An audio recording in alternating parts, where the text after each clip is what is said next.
Bonjour à tous, je reviens aujourd'hui pour un In My Mailbox. Je pensais pas vous en faire ainsi rapidement, mais voilà, les événements ont fait que j'ai beaucoup de livres à vous présenter.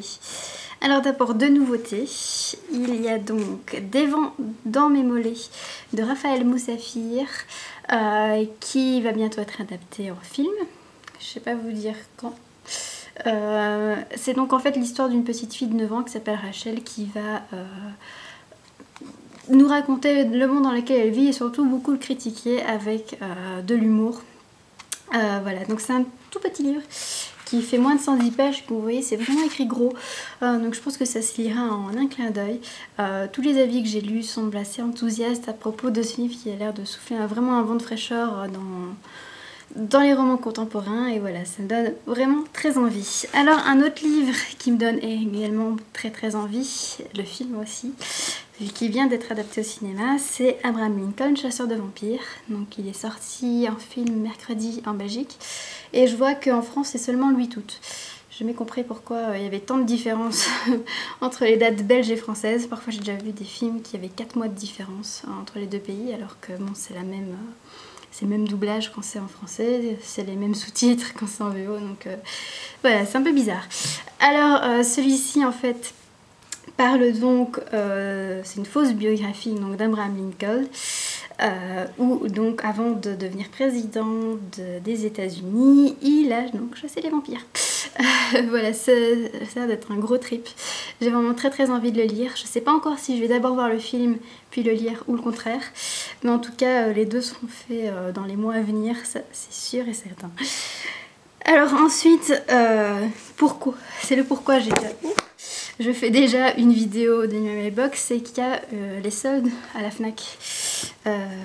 Donc n'hésitez pas à regarder dans votre FNAC si c'est également le cas.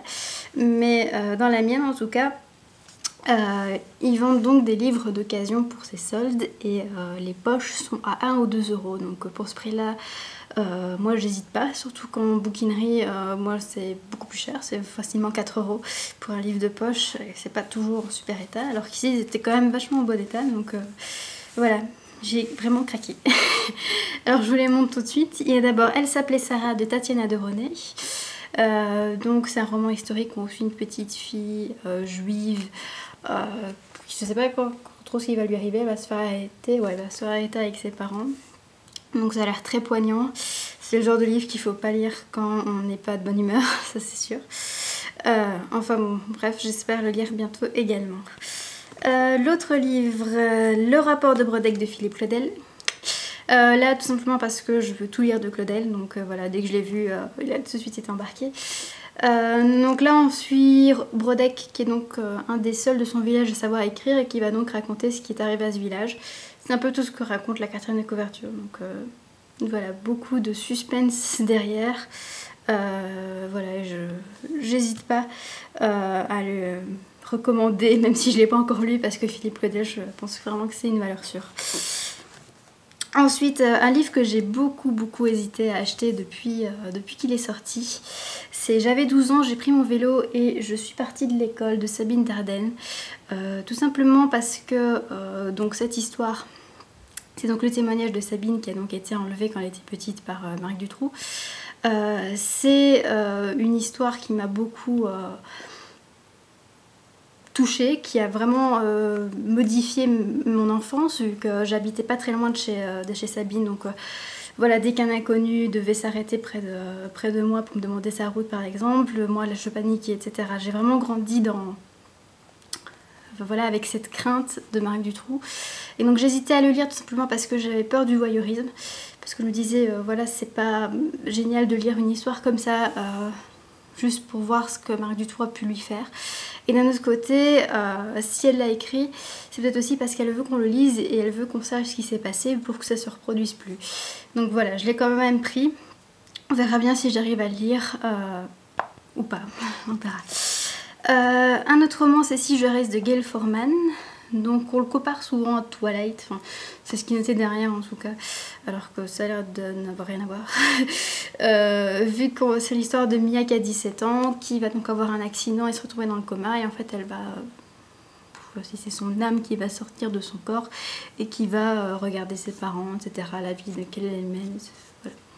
Ça a l'air assez touchant également. Donc voilà, j'espère le lire aussi très très vite. Alors ensuite, il y a L'éducation d'une fée de Didier Van Coelhart. Deuxième essai, parce que j'ai déjà lu Un aller simple de cet auteur que j'avais pas du tout aimé. Parce que je trouvais que c'était une histoire qui était sans queue ni tête et les personnages étaient d'un je m'en foutisme sidéral. Ouais, voilà, voilà, c'est des gens qui couchent avec des gens alors qu'ils connaissent même pas leur prénom, ou voilà, qu'ils en ont rien à... Enfin voilà, ils sont très laxistes, très... voilà, ça m'énerve en fait. Mais le speech de ce roman-ci me tient beaucoup vu qu'il parle d'une petite fille qui veut sauver le couple de ses parents. Mais Talia m'a un peu refroidi là sur Twitter en disant qu'il n'était pas terrible du tout. Enfin bon, je m'en ferai ma propre idée. Ensuite, vraiment pour le plaisir, Hook ou La revanche du capitaine Crochet de Terry Brooks. Donc c'est la novélisation du film. Moi j'aime beaucoup les novélisations, j'ai pas honte de le dire, je trouve que c'est vraiment une super lecture détente, même si le style n'y est pas forcément. Et puis voilà, c'est un film culte pour moi, donc voilà, ça peut être cool de le découvrir en livre. Allez, encore deux.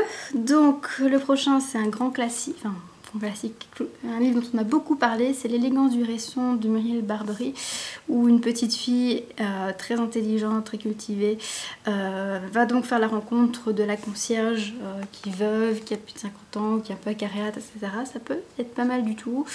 J'ai entendu beaucoup de bons échos, des mauvais aussi. Donc voilà, c'est aussi un livre culte dont j'ai envie de me faire ma propre idée. Et enfin le dernier, c'est de la fantaisie, c'est donc L'Arbre de l'été, le premier tome de la tapisserie de Fiona Vare, je crois que c'est ça, ouais, de Guy Gabriel Kay. Donc cette saga je la connais pas du tout, mais j'ai beaucoup de copines fans de l'imaginaire qui adulent Guy Gabriel Kay, pardon. Et donc je suis sûre qu'en prenant n'importe lequel ça risque de le faire. Donc voilà, je l'ai pris et ce sera donc avec ce livre-ci que je commencerai à découvrir l'auteur. Voilà, c'est tout pour ce In My Mailbox. Je vous souhaite un très très bon week-end et je vous dis à lundi pour le point sur mes lectures. Ciao!